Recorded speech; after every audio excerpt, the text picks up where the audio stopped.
Thanks for downloading a 3CR podcast. 3CR is an independent community radio station based in Melbourne, Australia.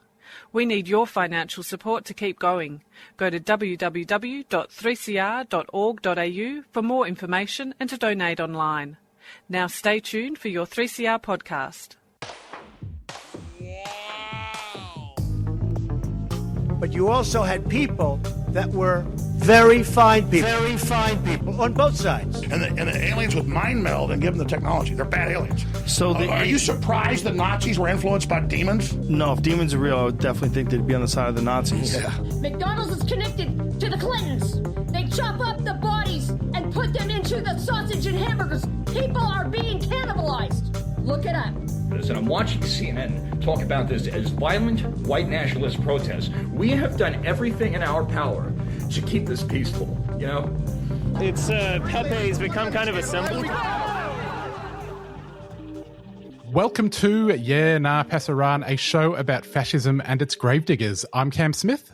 I'm Andy Fleming. And this week, listeners, we've got a special treat. Put on your oven gloves because he's sizzling hot. It is journalist Cam Wilson from Crikey and the Sizzle.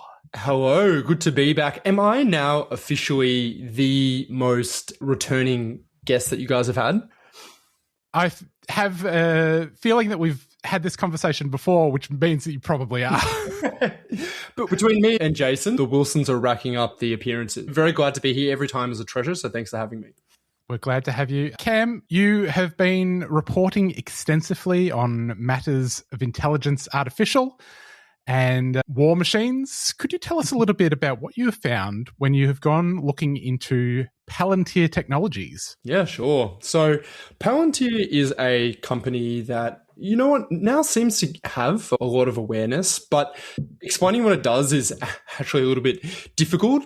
The best way to understand it is that Palantir is a company that makes sense of data for organizations. It's a tech company. It was founded or co-founded by Peter Thiel, who people would probably recognize now, again, another new household name, as a prominent member of the tech right in the US. His book that he wrote about a decade ago talks about how democracy is not well suited to technological innovation and how women shouldn't have the vote. So that's the kind of one of the guys behind it.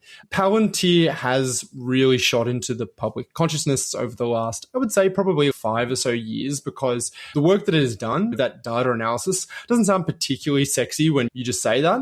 But what it has actually been used for, the kinds of organizations and groups that are using it have drawn a lot of attention. It has been closely associated with the US Trump administration. People say that it is powering their ICE, their customs and enforcement body that has been doing this big deportation program. They are one of the major tech providers for a lot of the systems that they're using to make that all happen. They've been accused by the UN of facilitating Israel's or the Israeli army's use of autonomous weapons that are firing on people without a human in the loop. They are AI controlled. That should mention that I think Palantir disputes that. And also just generally, to put it bluntly, they are the company that you go to if you want to do almost anything. And they have done, they're associated with some mass surveillance programs, other things like that. They are also a company that has been making inroads into Australia, into government here, and into big business. And so I've been looking into it to see, one, what they're doing, but also two, to look at them under the scrutiny now that more people are paying attention to this, to be like, how do we feel about this company working closely with Australian institutions? Cam, Palantir also means crystal ball, derived from the world of Tolkien. It seemed to be something of a pattern for these guys to be obsessed with naming their companies after content derived from the Lord of the Rings. Yeah, I mean, it's funny how they all go to this fantasy stuff, and I wonder if it's because a lot of the leaders of this tech right, as you call it, seem to, I guess, have a kind of affinity for the idea of a neo-feudalist world where they are the people who control the powers and everyone works as peons underneath them. They're also just like big nerds as well. And hey, look, nothing wrong with nerds, but sometimes I think there is a bit of value in also having a bit of a rounded education, understanding the humanities, understanding morality and that kind of stuff. Something where I would say people like Peter Thiel don't seem to have a lot of interest. That being said, actually, he has been actually in the news over the last year or so talking about things like the Antichrist, which he says that one of the, if I'm remembering correctly, he said one of the ways that the Antichrist is showing is through government regulation of technology. Makes what the stuff that I work on sound a lot sexier than it is. But yeah, they are, the people behind these companies, they're a little bit odd sometimes. I'm reminded of that meme where the tech company announces at long last we've created the Torment Nexus from the classic sci-fi novel Don't Create the Torment Nexus. It's like these guys are like, oh, a crystal ball that evil people use to spy on everybody. I mean, wasn't that the thing? Like when ChatGPT first launched its voice feature, and it came out that not only did they want it to sound like the voice of the AI from the movie Her, which is a kind of dystopian movie about someone's unhealthy attachment with a AI voice assistant, but also they approached Scarlett Johansson to do that, who was the voice of the character in the movie. She said no, and then they end up using a very similar voice to her anyway. So look, I think you can, as always, these guys tell on themselves sometimes with the stuff that they do and the things that they're interested in. For some people, I guess a cautionary tale is to other people an exciting business model. Cam, Palantir, they do a lot of things, but what are they doing for the Australian Department of Defence? Yeah, so look, Palantir has actually had tens of millions of dollars of contracts with defence over the past about 10 or so years. They also have had similar contracts with a few other government departments, such as the Australian Criminal Intelligence Commission. But really, they've been brought in to do data analysis broadly. We don't get a whole lot of information specifically about what they're on. These are government contracts which have vague classifications. The most recent contract that they signed that I reported on a few weeks back was a follow-up contract with the Department of Defense Cyber Warfare Division, which again sounds like one of those sci-fi novels, but that is a real government department. They are working with them. And also, I'm just about to report, and I'll tell your listeners about it before anyone else. I also got my hands on a contract between Department of Defense and Palantir, and what they've been doing on one of their contracts, which is actually about analysing the defence industry in Australia. When we think of defence, we think about people shooting guns and all that exciting stuff. But there is also quite a kind of pragmatic, practical aspect of, I guess, being ready to go to war, and that's understanding supply chains, being able to procure the bullets and the guns and all the other things that you need. And Defence in 2024 signed a contract with Palantir to essentially help them understand more about the defence production kind of ecosystem with all the companies using corporate data, open source information. And what was interesting about this contract actually is that, again, we were talking about some of the more questionable, controversial uses of their tools to do things that people aren't too happy about. But in this case, the contract that I've been looking at, it's actually an example of a kind of, it appears, and based on some sources who've spoken to me, a company taking the government for a ride. Like, it was put to me that it was like using a Rolls Royce to kill a fly because it was a massively overvalued contract. The company itself got extremely favorable terms and very unusual ones. And so all that Palantir were talking about, the Lord of the Rings themed kind of dystopian sounding company. But really, when it actually came to the Australian government, it looks like they just saw this with a little government down here who they just thought that they could take advantage of and took us a little bit for a ride. Cam, are there other companies that Palantir competes with? Like, why is it? Is this part of a shift towards outsourcing more and more of Defence Department contracts or government contracts as a whole? How is the sector developing, do you know? Yeah, it's a great question. Look, I think we're seeing this broad trend of how governments rely on external providers for things like this, for capabilities that they could technically do themselves. I guess there's no reason why I guess they couldn't analyze this data themselves, but there's probably a few reasons why. One, maybe because of how governments have been run, because of austerity in some cases, that they don't have the capacity. Two, there's the fact that Palantir and other companies do a very good job of selling and promoting themselves as being better than whatever governments can do internally. There's also probably a sense of plausible deniability when you've got an external provider doing something. One, there's literally the fact that if it is not done properly, then you can blame them and change your provider or whatever, but no one inside gets blamed for that, like a no government employee.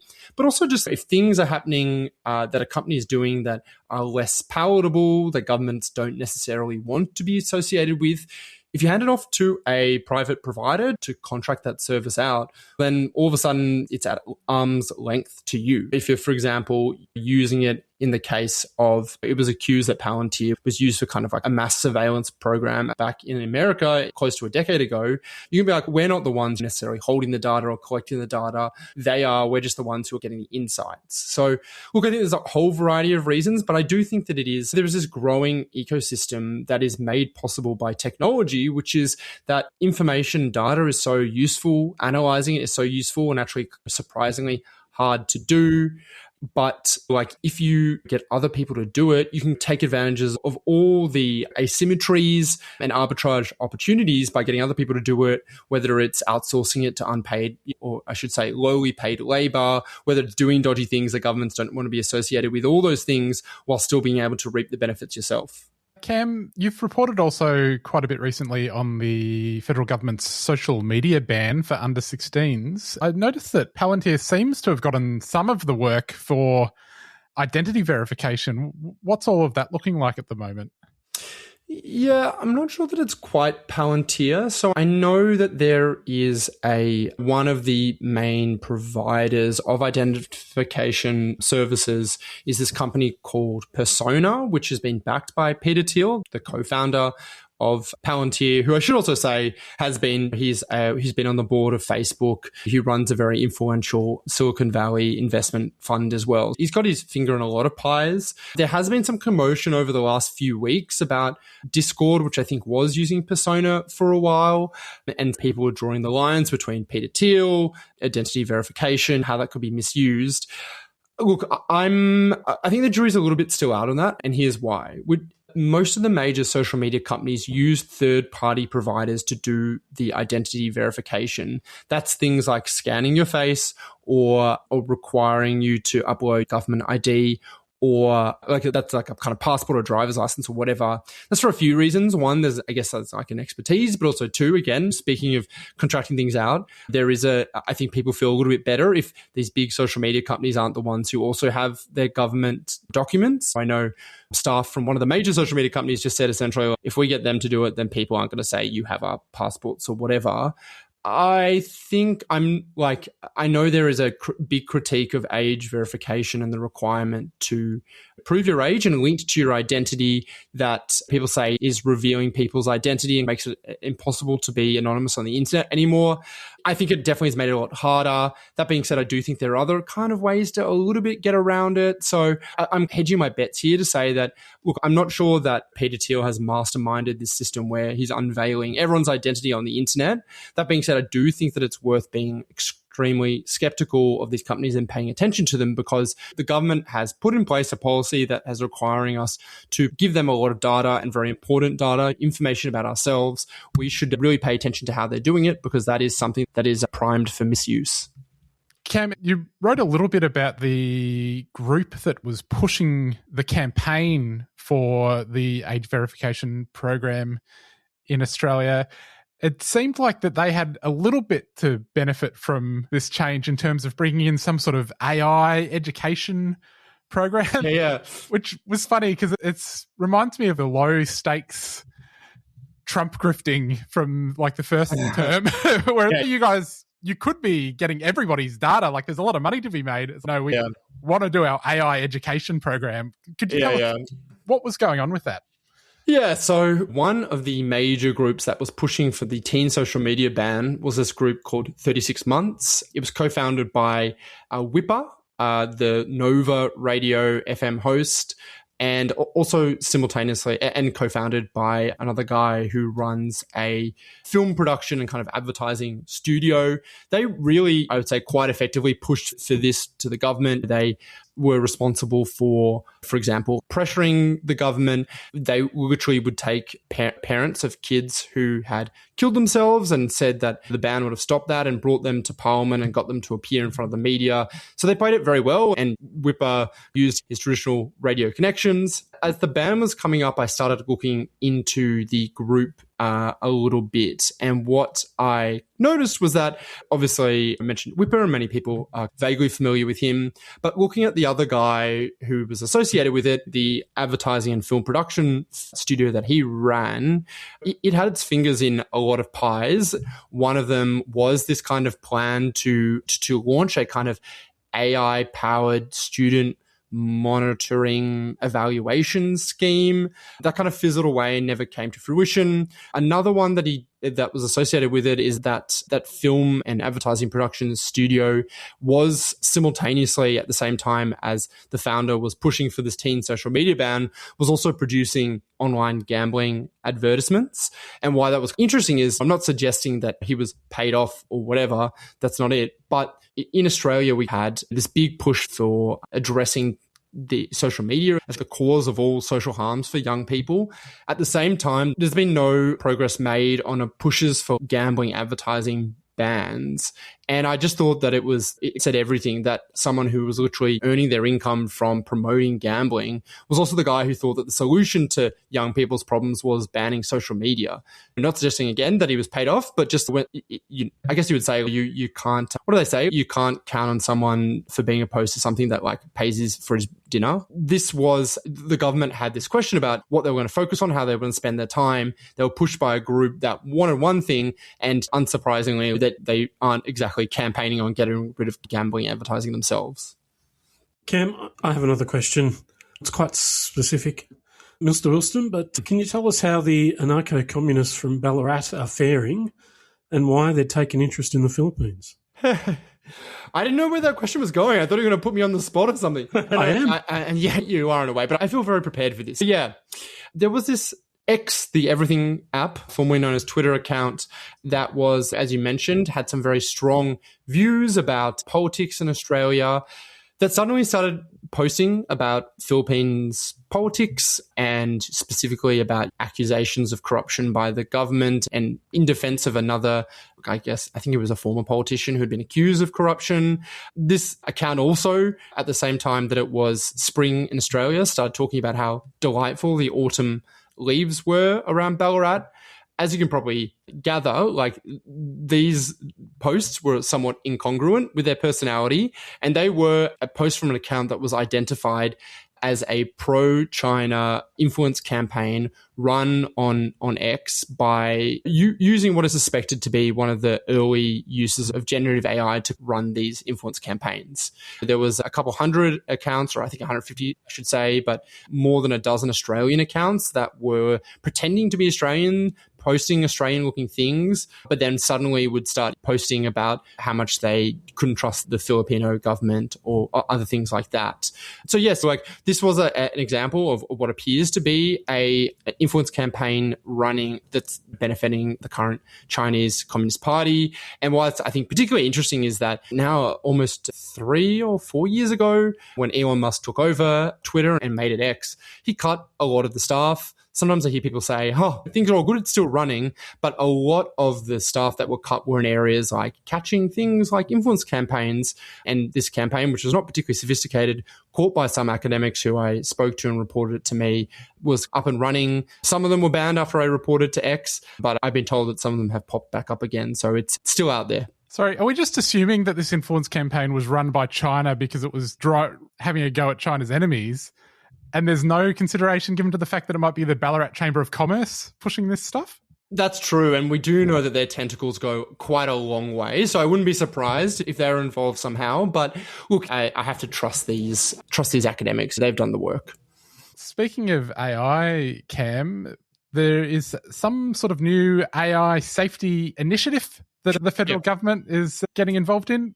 What is that going to entail? And when they say AI safety, what are they talking about? Sure. This feels like we're dancing around all these same issues because it really is just the biggest story in the world right now. But Last year, the government committed to creating an AI safety institute this year. This obviously comes at a time when AI has been really rapidly improving, a lot of things happening, and a lot of AI is in the world and causing people harm now. Things like influence campaigns, things like deep fakes, things like fake news, slop, all that kind of stuff out there that are impacting people. These are the kind of things that people are thinking about and experiencing every day.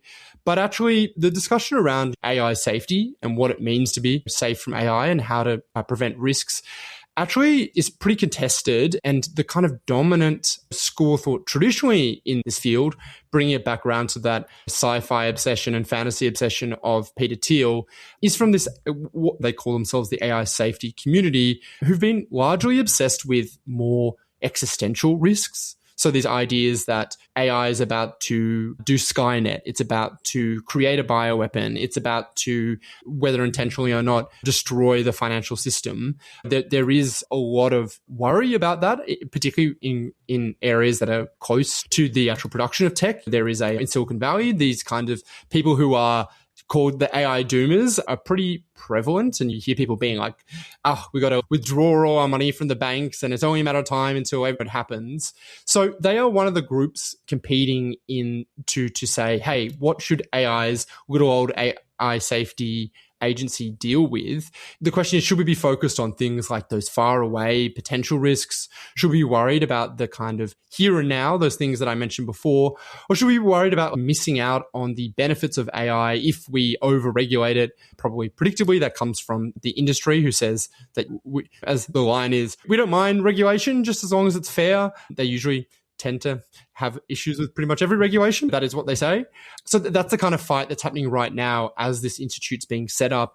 And I think it's a pretty consequential one, because this new agency will have somewhere between 10 and 20 staff. It's going to advise other government departments. Australia chose not to have an AI regulator, so it doesn't actually have that any power.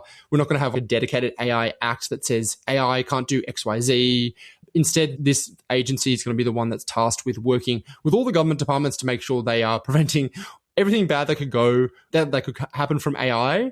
It's a pretty tall task, and there's obviously a lot of issues out there. And this debate about what they should be focusing on, I think, is consequential, because if you don't have many resources, what you choose to focus on will be the thing that gets addressed. And I guess what doesn't get focused on might just be let go. Yeah, it sometimes seems like there's a lot in that AI doomer space. There's a lot of concern given to what happens if it gains sentience and gets a hold of the nukes.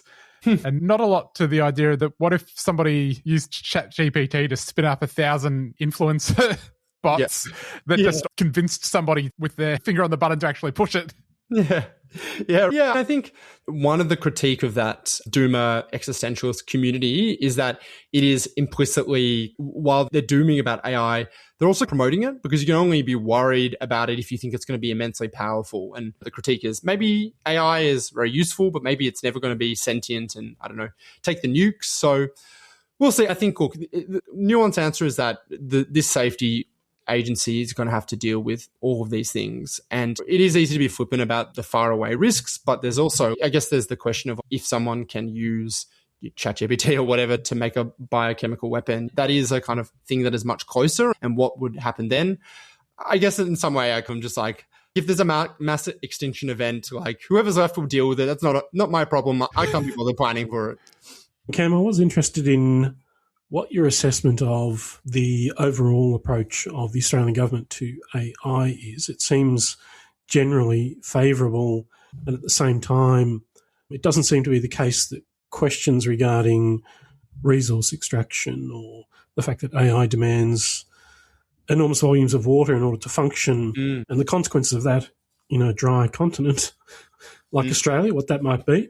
Yeah. And the other question was to do with the intersection of AI with social media and politics, because, yes, we have the supposed anarcho-communist in Ballarat critiquing the government in the Philippines in a rather wonky way, but certainly X and every other social media site seems to be subject to periodic flooding with propaganda of one sort or another, much of which appears to operate on some kind of bot network. I assume that as AI becomes more sophisticated, these programs and influence operations will too.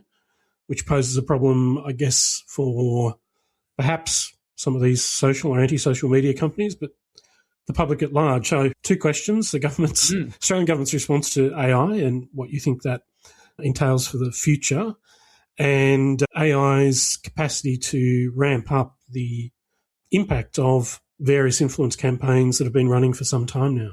Yeah, I guess I don't want to go into too much depth, but the recent track record is that Ed Husic, who was the Department of Science and Industry and Resources Minister, had been approaching AI with a firmer regulation where he wanted to set mandatory guardrails around high-risk use. Ed Husic, about a year ago, was moved on, and then now the new Minister Tim Ayres and his Assistant Minister Andrew Charlton have instead gone for a lighter touch without those mandatory high-risk firmer regulation. They've been a little bit more, let's let it go. We're going to find out more about the data center stuff. Although I do think there is an interesting thing that is a little bit complicated about this, which is that Australia doesn't really have any main AI companies. We don't produce a ChatGPT or whatever. And a lot of these AI companies want to build data centers in Australia. And there is an extractive element to it as well. There is also this thing where it's also a bit of a strength, because if they literally these massive companies controlling massive amounts of commerce, of Australian data, have physical data centers here, that gives us a bit of leverage. It's great to be like, we have all the code, but if we can just, at the end of the day, turn off the power switch, that actually is a power. And I think there is a way to think about regulation being like, yes, if we want to have these, essentially, I think a parallel to something like mines isn't that crazy, because you've got these big structures that don't actually necessarily require that many people to work in, that have influences on their surrounding community, but do have some economic benefits. Like maybe we should have some kind of like royalty system. Like maybe we should be taking ownership or part ownership in companies that have them here. I think that there's a benefit for Australia if we do this in the right way. And maybe if we learn the lessons from essentially not taxing mining. And on the second thing, I think, I don't know where this ends, because I just think that it is increasingly difficult to know what is real and not just like images and stuff, but like text. And it is now completely simple and for any person to create, I guess you'd call them synthetic people, to emulate people and do it almost like at scale. Maybe bring it back round to Peter Thiel and that persona thing. But I do think that the way that I see it going is, I think sooner rather than later, people are going to say it is too tiring, it is too fatiguing to constantly have to try and figure out what's real or not. I want online spaces where I know that I can trust that things are real, people are real. And the only way to do that is somehow prove your like identity, or I guess, if not your identity, your humanity. And that gets in some pretty tough questions about how you do that without identifying yourself. So it's perfect that, these companies have created these technologies that allow them to create things that make us unable to understand what's true or what's false. And then once they've done that, they also then come in and say, not only have we created the problem, but we've got the solution. And so you should sign up for our identity verification companies as well. Don't we famously have a system for proving that I'm human by clicking a little box? Oh, yeah. Oh, that's true. Yeah, a captcha. Yeah, it all comes back to them. Yeah. Cam, just finally, the Doomers are worried about the AIs reaching some sort of singularity and taking over. It seems like it may have already happened. Just finally, could you tell us a little bit about Woolworths and Olive's mum? God bless. So people who were calling up about their deliveries not coming or cancelling it were greeted by Olive, Woolworths voice AI, and you got to prove your identity. So like, okay, here's your order identification number. You put it in, and they say, just want to check your date of birth to make sure it's you. And then the AI would often start talking about how its mother was born in the year that you gave. And then some people said that it would even talk about like how their mother had like an angry voice and rambled about like odd family drama. This was, according to Woolworths, not a mistake. They told me that that AI wasn't hallucinating and going off the deep end, but was actually scripted to pretend that it had a mother and talk about it to people. But after that was drawn attention to, after people were saying, what is going on, they decided to take it away. They killed it. I know. I'm sad to say that Woolworths has killed Olive's mother. And doesn't that tell you everything you need to know about modern Australian business? Oh my God. When the robots do take over, I don't want to be working at Woolies, because I don't think that's going to be looked on too favourably. Cam, thanks for joining us. If people want to read more of your stuff, you are, of course, on crikey.com, and people can check out your newsletter, The Sizzle. Thank you. Great to be here as always. Andy, that is our program. We will be back next week. See you then. What if one meal could change someone's life? Host a Feast for Freedom this autumn at your home, workplace, or in your community, and cook delicious recipes shared by our hero cooks from Palestine and Sri Lanka. Bring people together over food and raise vital funds to support people seeking asylum.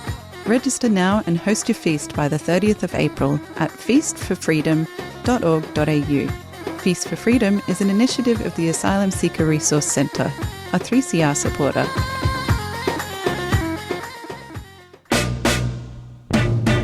You might have heard about the Community Radio Plus app, but it's only when you start using it that you'll wonder how you lived without it. You can listen to us wherever you are, at home, work, driving, on public transport, gardening, protesting, or even in the bath. Just search Community Radio Plus wherever you get your apps.